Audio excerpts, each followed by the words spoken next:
What's good, y'all? Today I'm going to be replacing the front right wheel bearing for this 2022 Ford F-250. I'm going to be doing it myself. I'm pretty sure that's the problem I'm having with it is the wheel bearing itself. So hopefully that is the case. And I'll tell you guys the problems I've been having with it, how I figured out what part I needed, and pretty much how I got here as well, because it's taken me about a week to figure out exactly what parts I need, what it's going to take, and if this is even something I can do. So just for a quick overview, the reason why I'm doing this is because about 2 weeks ago, I did a brake change on this bad boy. Got all the brakes changed, front and back. Everything was going good, the brake change went well, but then I started hearing a growling sound from this front right tire, specifically when I was kind of veering to the left or right or making a slight turn at a high speed. So I looked at the steering components, I looked at the tie end rods and pretty much everything under there. Everything seems okay. I'm probably gonna have to replace some of that stuff soon, but I think the main culprit is the bearing. The reason I think that as well is because when I was doing the brake change, something I noticed at the time but really didn't clock it was when I was spinning the wheel, you can hear friction basically when the wheel is free spinning and on the jack. So I'll double confirm it. I'm going to take it apart slowly and see exactly if I notice anything else. I got all the parts to do the bearing swap, so hopefully that's the actual problem. And if you've been having the same issue, hopefully this helps you out as well. The main difficulty in finding all the parts I needed is the fact that this is a two-wheel drive. So for the four-wheel drive, it's like a completely different hub assembly that it comes with. And pretty much all the results, when you look it up, will still tell you that that's the part you need. Or I was even using my VIN number on a lot of these websites to try to figure out exactly what part I needed, what it was, and it kept coming back as the wheel hub assembly. Turns out, since this is a two-wheel drive, it doesn't actually have a wheel hub assembly in the front, so it just has the bearings. So I got new bearings, got new seals, got the hardware, and I'm gonna start taking it apart, and hopefully that's my problem. By the way, if you are watching this video and planning on doing this repair yourself, I'm assuming you probably have a little bit of experience with vehicles, jacking up cars, taking the tire off. So I'm thinking I might film that, but I'm probably just gonna skip ahead on all that just so we can get to the meat and potatoes of this video. Got the new wheel bearings, got the new races, and I got the new outer seal for the outside. Typically, I'm pretty sure that's all we're gonna need for this repair. I'm hoping that that's the case today, and I'm hoping that driving on this wheel hasn't also affected the actual spindle that these parts all connect to. So if everything goes according to plan, we'll be able to get the old races out of there. We'll be able to grease pack the new bearings, get those in there, and then put the new seal on as well and just slap this baby right back together. Since I just did the brake change on this thing, I feel like I'm gonna be able to get this taken apart pretty quick, so let's get into this. I'll put all the information for these replacement parts in the description as well. One thing, guys, I did end up picking up this bearing race and seal driver set. Apparently this will help to get that new race into there and just kind of take out some of the difficulty. We're learning on the fly here, so I don't know exactly every tool I'm gonna need for the job. I do have tools ready to go, so I'm sure I'll have everything I need. Based on the research that I did, the specific specialty tools that I'll say are going to be the driver set. That's going to probably aid us in getting those races back into there. Obviously, you're going to want some jack stands in your jack. That's just the jack that the truck came with, so I'm going to raise it up, put it on the jack stands, that way I can individually and freely turn the tires. I heard that makes it easier. You're going to need your seat clamp as well to hand the caliper, probably the hammer, and maybe a little pin, or sorry, a pick or something like that, so I can get the old races out of there. Okay, so I got the truck jacked up on both sides. I had the jack stand over there. I got another one here, but I still have it sitting on the jack. And like I said, one thing I noticed is when this wheel is free spinning, see if you guys can hear this.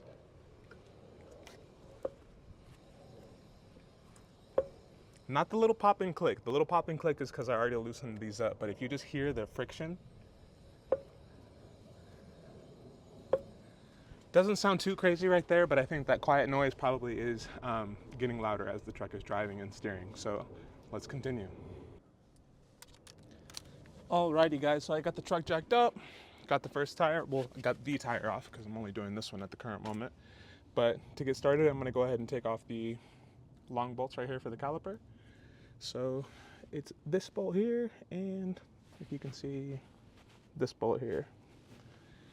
The socket that I found that fit was a 5/8, but like I said, I'm not a pro at this stuff, guys, so this is literally just, if it works for you, it works for you.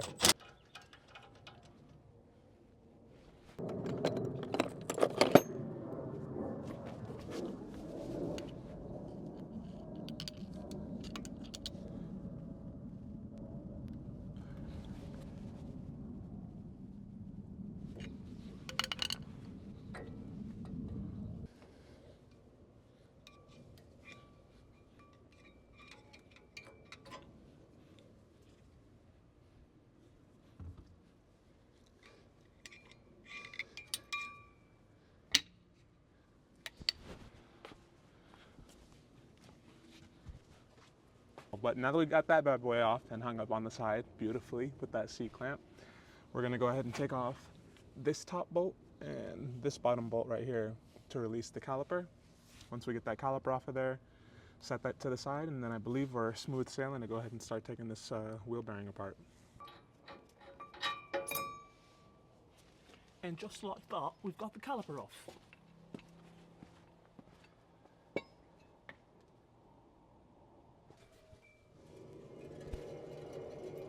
Oh yeah.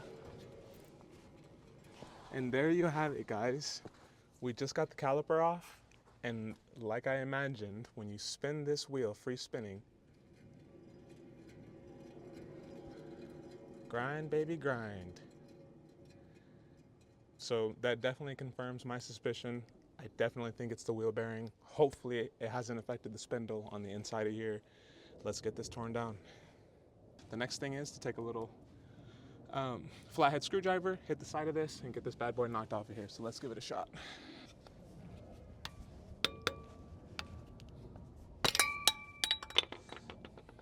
Well, I did end up bending it a little bit, but if I have to replace this, that's not the worst thing in the world, and I think it'll still work to get it back on there. So try not to bend it when you guys do it.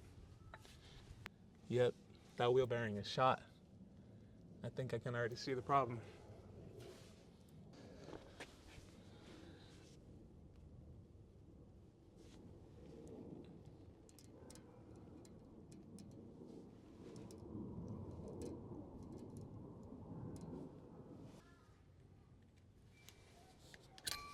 Ow.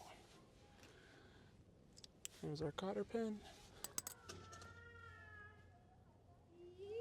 Now, the video that I saw said that this thing should pretty much just be hand tight on here, which it is.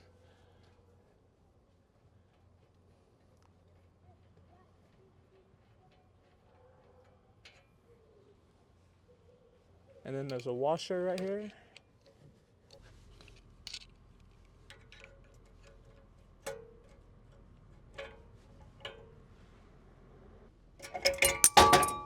Oh, insane.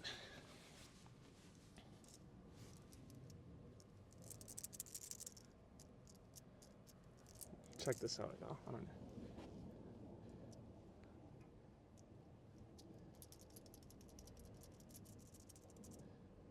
This is the front one.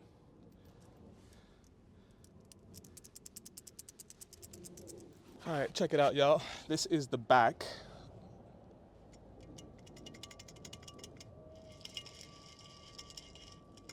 So you can already imagine all that sound that you're hearing is the compromised bearing, and obviously that's going to lead to a lot of rubbing and, you know, harsh turning sounds coming from there. So I definitely think it's safe to say we found our issue.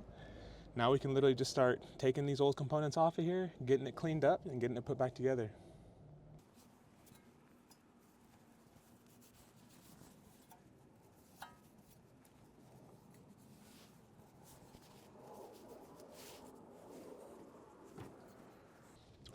Thankfully, I think this machine spindle right here is in good working condition. So I did ask the service tech down there at Ford how much this would cost to replace, and he said it would probably be at least $700 just for this piece alone if it needed to get replaced. So thank goodness it doesn't need to. Just getting this bad boy cleaned up. There's a lot of old grease and stuff on here. So I believe at this point what I can do is looking from the top, because I still need to get that back, the back bearing out of there. You can still see it back there. So I've got my flathead right here. Some guy said you can use like a little pen or like a little chisel or whatever, but obviously we don't want to tear up anything on the inside of there. But if you just look closely, we just want to get this on the inside of here, just on the bearing right there, and then we'll just do light hits and work our way around on the inside of there until it falls out of the back. Okay, so we're nearly there. We've got a lot of this torn down. We've got a lot of it taken apart. Pretty much all that's left is the two races that are on the inside, one for the front and one for the back, which are pretty much just the, if you think of this as the male component, the race is the female component. So this just sits straight inside of there, which obviously you need to replace if you're replacing the bearings anyway, because you never know what could have befallen this bearing. So I'm just gonna clean out some of this grease. I don't know why I keep using a new towel each time, but hey.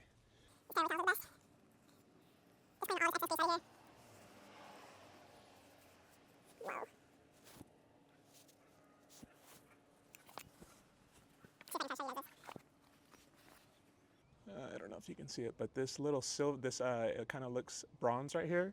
That part is actually just melted. It's like torn up. So I'm praying that's just the inner race right there.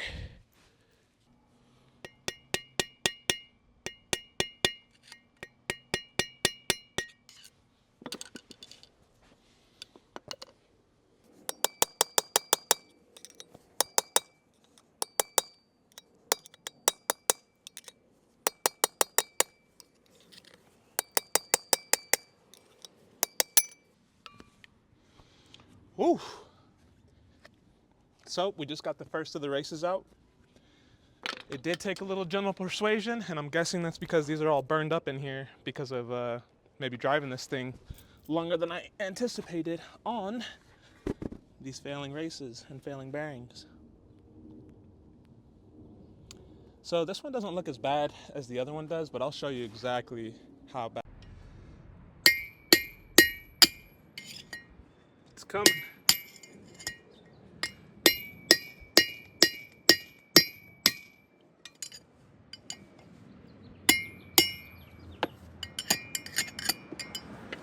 I think we got it. Check it out, guys. I mean, this thing. Let me get a closer angle.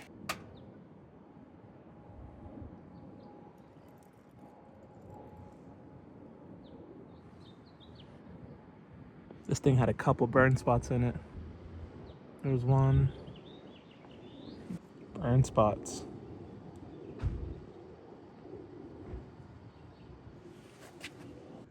All right, guys, so I think we have finally gotten to a point where we can start reassembling stuff. I got both of the bearings out. This is the one that sounded the worst, I believe. But you can just hear how much motion there is in that. So that's that one. This is the inner bearing, or sorry, the inner race, and this had such a bad burn on it, like I can clearly see why my truck was howling.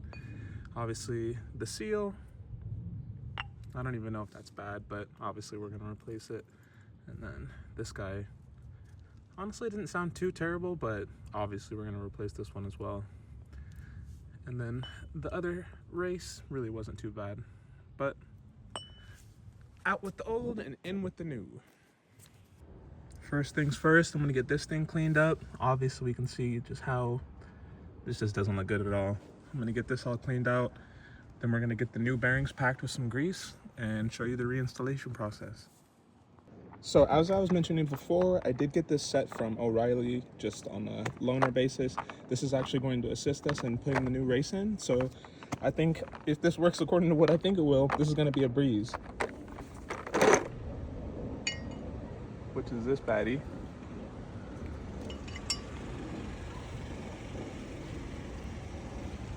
Okay. Then we're going to need the associated size.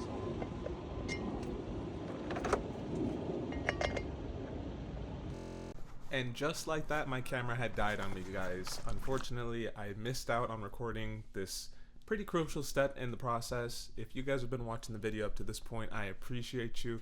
I don't want to leave you guys hanging, so I'm just going to go through with the description of pretty much everything that I did to get this back on there, and hopefully that helps you out if you're having any of the problems I was having.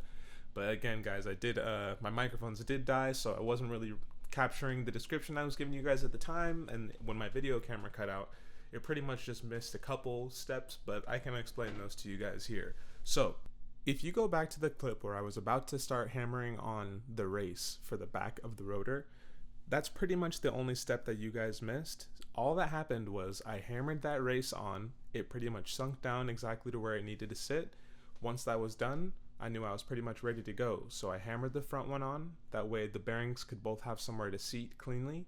I packed the new bearings with grease, and then I slid the back one on, and then I slid the rotor on, and as you can see me doing now, I slid the front bearing on once that was all completed.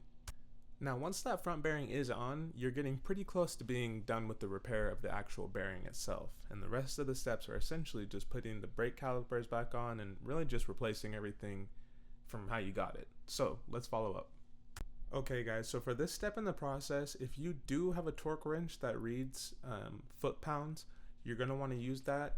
If you don't have that, don't worry guys. It's pretty much equivalent to about hand tight, and you can kind of tell how tight you want this thing. So this is called the preload phase, and essentially what's happening here is we're tightening that outer nut right there, essentially to the point where it's going to secure everything down, but not tight enough to where it's going to cause any additional friction, cause any additional heat.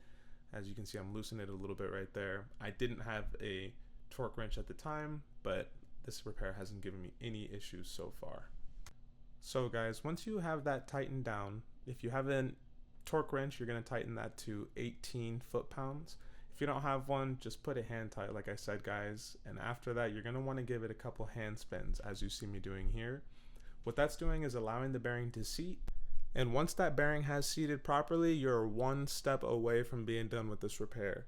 As you can see here, I was just giving it a couple spins to make sure it had seated properly, and then the last step was just to add our outer grease seal, that silver piece you see in the middle, just allowing the grease to stay inside of that hub so it doesn't go flying out every time you drive, you know. Anyways, guys, if you have stuck with me through this entire video, I appreciate you. I hope this helped someone out there, because it took me a long time to figure out exactly what was going on with my vehicle and how I could achieve this on my own. Just for reference, guys, I was quoted about $1,200 from a mechanic shop, a decent mechanic shop, to do this repair. And just with parts alone and doing it myself, I was able to get this repair done for just over $200. So I'll call that a steal any day. I've already put 10,000 miles on this new part, so the repair was obviously a success. I haven't heard that sound again, and it's been driving for me. Anyways, guys, if you liked any part of this video, if you gained anything from it, if you learned anything from it, please drop a comment, like, subscribe, help us grow the channel. Other than that, guys, I appreciate you for watching and tuning in.